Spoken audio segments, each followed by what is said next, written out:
Hello student, once again you all welcome the wonderful session of the Core Biology Institute. उम्मीद करता हूं कि आप सभी बहुत अच्छे होंगे, हेल्दी भी होंगे और बहुत बेहतरीन डायरेक्शन में अपने एजुकेशन को आगे बढ़ा रहे होंगे। Student, current academic year 2024 and 25 definitely आप सभी स्टूडेंट के दिमाग में एक टारगेट सेट होगा कि इस करेंट एकेडमिक ईयर में हम बहुत अच्छा करेंगे। डेफिनेटली आप अच्छा करोगे यार, लेकिन उसके लिए आपकी खुद की प्लानिंग का होना जरूरी है। आप अपनी खुद की प्लानिंग सेट करें और उस प्लानिंग पे साल भर मेहनत करें बच्चा। क्योंकि देखो भाई, मेहनत और कामयाबी बच्चा ना, मेहनत और कामयाबी दोनों एक दूसरे से जुड़े हुए हैं, बॉन्डिंग है ऐसा कह लो इनमें। कैसे कि अगर मैं आप मेहनत नहीं करोगे तो आपको कामयाबी नहीं मिलेगी। बात समझ में आ रही है? तो देख भाई, कहा जाता है कि सक्सेस का कोई शॉर्टकट फॉर्मूला नहीं बेटा। आप लगातार निरंतर जब प्रयास करोगे तो सक्सेस अपने आप आपको मिल जाएगी। ठीक है, चलिए। तो अभी तक हमारा जो जर्नी रहा है आपके साथ स्टूडेंट, वो बायोलॉजी के पहले चैप्टर में जिसका नाम है लाइफ प्रोसेसेस, 5 लेक्चर की जर्नी हमारी हो चुकी है। लेक्चर नंबर 6 आज मैं आपके लिए लेके आया हूं। लेक्चर का नाम है हेटरोट्रॉफिक न्यूट्रिशन। प्रीवियस लेक्चर में हमने बात की थी ऑटोट्रॉफिक न्यूट्रिशन क्या होता है। क्या आप आंसर रिप्लाई करना चाहेंगे कि ऑटोट्रॉफिक न्यूट्रिशन क्या होता है बच्चा? बिल्कुल आप बोल रहे हैं एक बार यार, बिल्कुल। ऑटोट्रॉफिक न्यूट्रिशन का मतलब होता है इसमें ऐसे ऑर्गेनिज्म आते हैं जो अपने फूड की सिंथेसिस के लिए किसी के ऊपर डिपेंडेंट नहीं होते। ये अपने फूड का फॉर्मेशन खुद से करते हैं, उसी को ऑटोट्रॉफिक का कहते हैं बच्चा। ऑटोट्रॉफिक न्यूट्रिशन को हमने 2 कैटेगरी में डिवाइड कर दिया था। एक को हमने कहा था फोटो ऑटोट्रॉफिक न्यूट्रिशन, एक को हमने कहा था कीमो ऑटोट्रॉफिक न्यूट्रिशन। तो फोटो ऑटोट्रॉफिक न्यूट्रिशन के अंदर ऐसे ऑर्गेनिज्म आते हैं जो अपनी फूड की सिंथेसिस किससे करते हैं? सनलाइट से करते हैं। आपने एग्जांपल दिया था ग्रीन प्लांट एंड साइनोबैक्टीरिया। ठीक है बच्चा। अब बच्चों को डाउट जो आया था वो एक्चुअल में कीमो ऑटोट्रॉफिक न्यूट्रिशन में आया था। कहां पर आया था? कीमो ऑटोट्रॉफिक न्यूट्रिशन क्या होता है ये थोड़ा सा एक बार आप समझ लो तो आपका डाउट खत्म हो जाएगा बच्चा। देखो, कीमो का मतलब होता है केमिकल, ऑटो का मतलब होता है सेल्फ और ट्रॉफ का मतलब होता है न्यूट्रिशन। तो मतलब इसमें ऐसे ऑर्गेनिज्म आएंगे बच्चा जो अपने फूड को किससे लेंगे? केमिकल से लेंगे। जो अपना फूड कहां से लेंगे? केमिकल से लेंगे। उन्हीं को कीमो ऑटोट्रॉफिक कहते हैं। तो चलो, ऐसा कौन सा ऑर्गेनिज्म है? एक बैक्टीरिया है जिसका नाम है नाइट्रोसोमोनास। नाइट्रोसोमोनास बेटा, ऐसे बहुत से एग्जांपल है। एक जो है पर्पल सल्फर बैक्टीरिया भी होता है, लेकिन आप पहले इस एग्जांपल को समझ ले। देखो, नाइट्रोसोमोनास क्या होता है बेटा? ये एक बैक्टीरिया है जो कि प्लांट के रूट्स में पाया जाता है, लेग्यूमिनस रूट में, प्लांट के रूट में पाया जाता है। ठीक है, अब बात सुनो। जैसे मैंने कहा कि हमारे एटमॉस्फेयर में नाइट्रोजन है कि नहीं है, आप बताओ। डेफिनेटली है यार, हमारे एटमॉस्फेयर में क्या है? नाइट्रोजन है। अब बच्चा देख क्या होता है, एटमॉस्फेयर के नाइट्रोजन को जो ये बैक्टीरिया है जिसका नाम है नाइट्रोसोमोनास, ये क्या करता है? उसको ब्रेक कर देता है। क्या कर देता है? या कन्वर्ट कह लो। क्या कह लो? उसको कन्वर्ट कर देता है किस चीज में? नाइट्रेट में। किसमें? नाइट्रेट में प्लस नाइट्राइट में। किसमें तोड़ दिया? इस नाइट्रोसोमोनास बैक्टीरिया ने नाइट्रोजन को बदल दिया नाइट्रेट और नाइट्राइट में, और इससे ले क्या लिया? एनर्जी ले लिया। क्या ले लिया बेटा? एनर्जी ले लिया। तो क्या नाइट्रोसोमोनास बैक्टीरिया ने अपना फूड केमिकल से नहीं लिया? लिया बच्चा।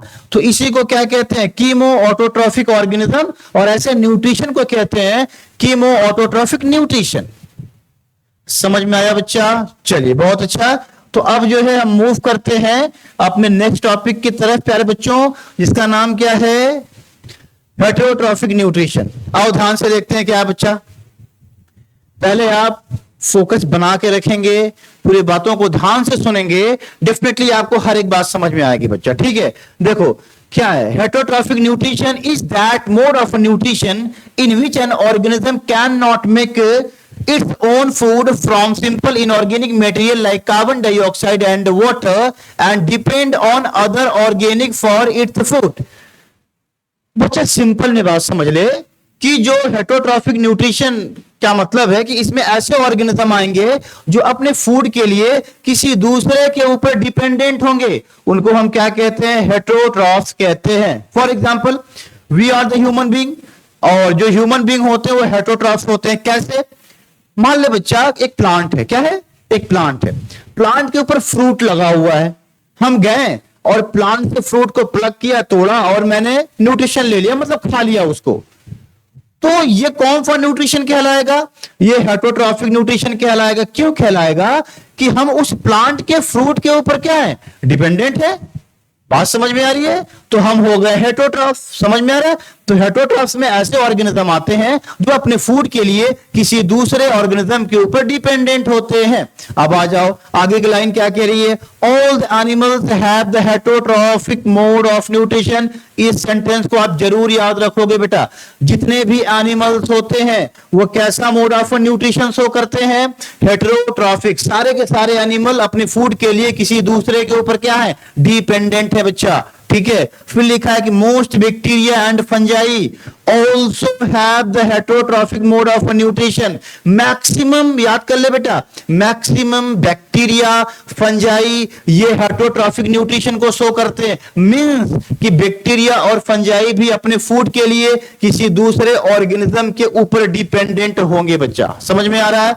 चलिए आगे की बात करते हैं बेटा। The heterotrophic organism can obtain its food from the other organic organism in 3 ways. ठीक है, the heterotrophic mode of nutrition of 3 types. देख बेटा, ये तो क्लियर हो चुका है कि जो हेटेरोट्रॉफिक ऑर्गेनिज्म है वो अपने फूड के लिए किसी के ऊपर डिपेंडेंट होंगे, किसी दूसरे ऑर्गेनिज्म के ऊपर डिपेंडेंट होंगे। ठीक है, तो इसी वजह से हम हेटेरोट्रॉफिक न्यूट्रिशन को 3 कैटेगरी में डिवाइड कर देते हैं बेटा। Heterotrophic nutrition can be divided into 3 categories. Number 1 saprotrophic nutrition, और इसी को हम कह देते हैं सेप्रोफाइटिक न्यूट्रिशन भी कहते हैं। क्या कहते हैं? या तो सेप्रोट्रॉफिक कह लो या तो सेप्रोफाइटिक कह लो बच्चा। ठीक है, then parasitic nutrition and holozoic nutrition. तो बच्चा फिंगर पे याद कर ले यार कि हेटेरोट्रॉफिक न्यूट्रिशन के पास कितनी कैटेगरीज, 3 कैटेगरीज। कौन कौन सी? Number 1 saprophytic nutrition, number 2 parasitic nutrition, number 3 holozoic nutrition. ठीक है, तो अब चलो इन तीनों न्यूट्रिशन की हम डिटेल में बात करते हैं प्यारे बच्चों। ठीक, चलिए मूव करते हैं नेक्स्ट टॉपिक की तरफ स्टूडेंट। चलिए अब इस सेप्रोफाइटिक न्यूट्रिशन और बाकी जो न्यूट्रिशन है उनकी हम डिटेल में बात करने जा रहे हैं। यहां पर आप थोड़ा सा अपने फोकस को बना के और डेडिकेशन के साथ बात को सुनेंगे और नोट्स और पेन जरूर लेके बैठेंगे बेटा। कॉपी और पेन का होना बहुत जरूरी है। मैं बार बार कहता हूं, आप जितना अच्छा बोर्ड में लिखोगे उतना अच्छा मार्क्स आपका रिफ्लेक्ट करेगा रिजल्ट के दिन। आपको बहुत आता है, बहुत अच्छी बात है, लेकिन अगर मैं आप एग्जाम में उसको डिलीवर नहीं कर पा रहे हो, कॉपी के ऊपर अच्छे से लिख नहीं पा रहे हो, तो आपका मार्क्स अच्छा आना बहुत मुश्किल हो जाएगा। ठीक है, चलो अब आ जाओ। आपने कहा था कि हेटेरोट्रॉफिक न्यूट्रिशन को हम 3 कैटेगरी में डिवाइड करते हैं। पहली कैटेगरी ये रही बेटा सेप्रोफाइटिक न्यूट्रिशन। सुन ले बेटा, सेप्रोफाइटिक न्यूट्रिशन क्या होते हैं? इसमें ऐसे ऑर्गेनिज्म आते हैं जो हमेशा अपने फूड के लिए डेड एंड डिकेइंग मैटर के ऊपर डिपेंडेंट होते हैं। बात समझ में आ रही बच्चा? सुन ले ध्यान से, क्या यहां पर लिखा है कि in which an organism obtain its food from dead and decaying organic matter. ठीक है, dead plants and dead animals and rotten bread, सड़े गले जो ब्रेड होते हैं। तो बहुत सिंपल सी बात है यार कि सेप्रोफाइट में ऐसे ऑर्गेनिज्म आते हैं जो अपने फूड के लिए किसी सड़े गले मैटर के ऊपर डिपेंडेंट होते हैं। बहुत सिंपल सी बात है। एग्जाम्पल इसमें आपका आ जाएगा बच्चा fungi and bacteria. Fungi and bacteria ये कैसे होते हैं? सेप्रोफाइटिक होते हैं। अगर मैं बोल रहा हूं कि फंजाई और बैक्टीरिया सेप्रोफाइटिक हैं, तो इसका मतलब है कि ये अपने फूड के लिए हमेशा डिपेंड होंगे। ये अपने फूड के लिए हमेशा डिपेंड होंगे। कहां कहां पर बेटा? डेड मैटर के ऊपर, डेड एंड डिकेइंग मैटर के ऊपर ये हमेशा क्या होंगे बच्चा, डिपेंडेंट होंगे। ये मशरूम आप देख पा रहे हो यहां पर डायग्राम में, मशरूम देख पा रहे हो, मशरूम की ग्रोथ कहां पर हुई है, डेड एंड डिकेइंग मैटर के ऊपर हुई है कि नहीं हुई है? मशरूम की ग्रोथ कहां पर हुई है, डेड एंड डिकेइंग मैटर के ऊपर हुई है। तो ये भी सैप्रोफाइटिक ऑर्गेनिज्म है बच्चा, समझ में आ रहा है? तो सैप्रोफाइट समझ में आया बच्चा, इसमें ऐसे ऑर्गेनिज्म आते हैं, फिर से सुन ले, जो अपने फूड के लिए हमें डेड एंड डिकेइंग मैटर के ऊपर डिपेंडेंट होते हैं। ठीक, चलो अब बात करते हैं बच्चा कि पैराफिटिक न्यूट्रिशन क्या होता है। पहले आपको डेफिनेशन दे दूं फिर समझाता हूं। In which an organism derives its own food from the body of the another living organism without killing it. बच्चा कह रहा है कि इसमें जो ऑर्गेनिज्म होगा वो अपने फूड के लिए किसी दूसरे ऑर्गेनिज्म के ऊपर डिपेंड तो होगा, लेकिन उसको मारेगा नहीं, उसको किल नहीं करेगा। फॉर एग्जाम्पल, तो भाई अब समझो यहां पर इसका मतलब क्या है। जैसे ह्यूमन के बालों में कभी कभी लाइस पड़ जाता है बेटा, जू सर में जू हो जाती है ना, तो जू क्या करता है, जू हमसे अपना न्यूट्रिशन ले रहा है, हम उसके होस्ट हो गए और वो हमारा गेस्ट मेहमान है। वो अब ऐसा नहीं है, ठीक है, लेकिन कह दे कि हम उसके होस्ट हो गए, वो हमारा गेस्ट हो गया। तो जो जू अगर में सर में है तो वो हमसे अपना न्यूट्रिशन लेगा बेटा, लेकिन क्या वो ह्यूमन को किल करेगा? नहीं करेगा। हाँ, उसको डिजीज दे सकता है लेकिन मार नहीं सकता है ना। तो यही बात वहां पर लिखी है कि in which an organism derives it own food from the body of the another living organism without killing it. तो इसमें एग्जाम्पल आ जाएगा बच्चा लाइस का। कुछ वॉर्म्स होते हैं बेटा, जैसे कभी कभी पेट में और आंतों में कीड़े पड़ जाते हैं ना, तो वो इंटरनल है, हम देख नहीं पा रहे हैं, है ना। हम कोई जो है कॉन्टामिनेटेड फूड को इंटेक कर लिए और पेट में जो है कोई जंप चला गया, वो अंदर ही हमसे अपना फूड ले रहा है, ठीक है। तो उसको भी क्या कहते हैं, पैराफिटिक न्यूट्रिशन में रखते हैं। अच्छा, एक एग्जांपल आपकी एनसीईआरटी लिख रही है बच्चा, अमरबेल। क्या लिख रही है? अमरबेल। इसी को कहते हैं कैसकटा। क्या कहते हैं? कैसकटा। ये क्या होता है बच्चा, ध्यान से सुन। आप यहां पर देख पा रहे हो कि एक मेन प्लांट बॉडी है, देख पा रहे हो बेटा, एक पेड़ है, यहां पर कोई एक प्लांट है, ठीक है। यहां पर थोड़ा सा आप ध्यान से देखो स्टूडेंट, यहां पर जो है एक प्लांट है बच्चा, इस प्लांट के ऊपर कोई दूसरा प्लांट उसको क्वाइल करते हुए ऊपर की तरफ बढ़ रहा है, दिख रहा है आपको? ये मेन प्लांट है, मेल प्लांट के ऊपर एक और प्लांट उसको क्वाइल करते हुए ऊपर की तरफ बढ़ रहा है। इसका मतलब है कि मेन प्लांट से ये जो प्लांट है वो उससे अपना न्यूट्रिशन ले रहा है। बात समझ में आ रही है? इसी प्लांट को हम अमरबेल कह रहे हैं, अमरबेल कह रहे हैं। मतलब एक मेन प्लांट ये है, इस पे कोई दूसरा प्लांट उसको ऐसे क्वाइल करते हुए ऊपर की तरफ बढ़ रहा है और इस मेन प्लांट से वो अपना क्या ले रहा है, न्यूट्रिशन ले रहा है, लेकिन मेन प्लांट को मारेगा नहीं, किल नहीं करेगा। इसी को क्या बोलते हैं बेटा, पैरासाइटिक न्यूट्रिशन कहते हैं। समझ में आ गया?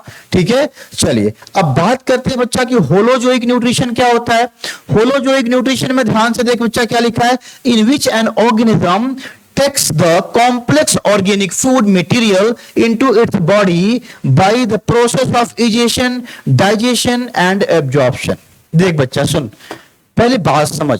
होलोजोइक न्यूट्रिशन का पहले एग्जांपल ले ले, अमीबा और ह्यूमन बीइंग। मान ले अमीबा और ह्यूमन बीइंग।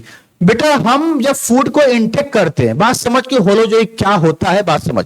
जब हम फूड को इंटेक करते हैं स्टूडेंट, तो फूड कैसा होता है, कॉम्प्लेक्स फॉर्म में होता है ना। फिर उसे हम सिंपलेस्ट फॉर्म में कन्वर्ट करते हैं। जब हम फूड को क्या करते हैं, इंटेक करते हैं, तो फूड जब हमारे इंटरनल ऑर्गन में जाता है तो पहले हम उसको इंटेक करेंगे, उस प्रोसेस को इजेशन कहेंगे। खाना अंदर जाएगा, उसका डाइजेशन होगा, बात समझ में बेटा। फिर क्या होगा, एब्जॉर्प्शन होगा, एसिमिलेशन होगा, फिर इजेशन हो जाएगा। आपने पढ़ा होगा कि ह्यूमन के डाइजेशन में ये 5 प्रोसेस इन्वॉल्व होती है बेटा। एक इजेशन, फूड को अंदर लेना, फिर उस फूड का डाइजेशन करना, फिर जो है उस फूड से निकले हुए मटेरियल को एब्जॉर्ब करना, फिर उसको जो है पूरे बॉडी में ट्रांसपोर्ट कर देना, फिर जो वेस्ट मटेरियल है उसको बॉडी से बाहर निकाल देना। इसी पूरे प्रोसेस को होलोजोइक न्यूट्रिशन कहते हैं बच्चा। क्या बात समझ में आई? बेटा होलोजोइक में आपको टेंशन लेने की जरूरत नहीं है। एनसीईआरटी में 2 टॉपिक वहां पर मैं आपको डिटेल में पढ़ाऊंगा, एक अमीबा का न्यूट्रिशन है, एक ह्यूमन का एलिमेंट्री कैनल सिस्टम पूरा पढ़ाऊंगा, जहां पर कंप्लीट डाइजेशन की स्टडी करनी है हमको। बात समझ में आ रही है? अभी थोड़ा सा आप समरी लीजिए, जर्नी क्या रही आज की बच्चा। आज का जो हमारा कॉन्सेप्ट रहा आपको समझाने का वो ये रहा स्टूडेंट कि जो हेटरोट्रॉफिक न्यूट्रिशन होता है, इसके अंदर ऐसे ऑर्गेनिज्म आते हैं जो अपने फूड के लिए किसी दूसरे ऑर्गेनिज्म के ऊपर डिपेंडेंट होंगे, पॉइंट नंबर फर्स्ट। फिर आपने कहा कि हेटरोट्रॉफिक न्यूट्रिशन मैक्स सारे animal heterotrophic mode of nutrition को शो करते हैं, bacteria and fungi also show the heterotrophic mode of nutrition. फिर आपने कहा कि हेटरोट्रॉफिक न्यूट्रिशन के अंदर 3 कैटेगरी आती है, number 1 saprophytic, number 2 parasitic, number 3 holozoic. Saprophytic nutrition क्या होता है? इसमें ऐसे ऑर्गेनिज्म आते हैं जो अपने फूड के लिए हमेशा डेड एंड डिकेइंग मैटर के ऊपर डिपेंडेंट होते हैं, example fungi and bacteria. Parasite क्या होता है? इसमें ऐसे ऑर्गेनिज्म आते हैं जो अपने फूड के लिए किसी दूसरे ऑर्गेनिज्म के ऊपर डिपेंडेंट होते हैं। बात समझ में आ रही है? लेकिन उसको किल नहीं करते हैं। अच्छा बेटा थोड़ा सा आप सोचो कि पैरासाइटिक न्यूट्रिशन लग रहा है कि एकदम हेटरोट्रॉफिक जैसा है हम लोगों की तरीके से, कि भाई हम लोग भी तो अपने ह्यूमन क्या करता है, बात सुनो, ह्यूमन भी अपने फूड के लिए किसी दूसरे ऑर्गेनिज्म के ऊपर क्या है, डिपेंडेंट है। लेकिन ह्यूमन क्या करता है? उसको मार देता है ना, क्या करता है? उसको किल कर देता है। जैसे मान लो कि भाई हमें क्या खाना, वेजिटेबल, ठीक है, मैं खेत से लेके आया, तोड़ा, प्लग किया, उसको काट दिया, बना दिया, है ना, मैंने उसे मार दिया, मैंने उसे क्या किया, मार दिया। बात हो, लेकिन यहां पर क्या हो रहा है, पैरासाइट के अंदर क्या हो रहा है बच्चा, कि ये जो ऑर्गेनिज्म होंगे किसी दूसरे ऑर्गेनिज्म के ऊपर डिपेंडेंट तो होंगे, लेकिन उनको मारेंगे नहीं, हार्म कर सकते हैं, नुकसान पहुंचा सकते हैं, लेकिन मारेंगे नहीं। एग्जाम्पल, ह्यूमन के सर में अगर में जू है, लाइस है, तो भाई ह्यूमन से अपना न्यूट्रिशन लेंगे, लेकिन ह्यूमन को किल नहीं करेंगे।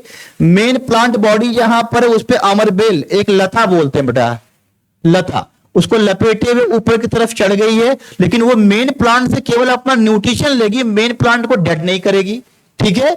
उसके बाद आपने लिखा होलोजोइक न्यूट्रिशन क्या होता है बच्चा, तो होलोजोइक न्यूट्रिशन एक कॉम्प्लेक्स प्रोसेस है जहां पर 5 प्रोसेस आती है बच्चा, एक egestion, digestion, absorption, assimilation and egestion, जहां पर कंप्लीट फूड का डाइजेशन होता है। तो इस टॉपिक के लिए मैं आपको 2 टॉपिक पढ़ाऊंगा, एक अमीबा का न्यूट्रिशन, एक ह्यूमन के अंदर जो डाइजेशन होता है उसका न्यूट्रिशन, पूरी तरीके से आपको समझाऊंगा, ठीक है स्टूडेंट।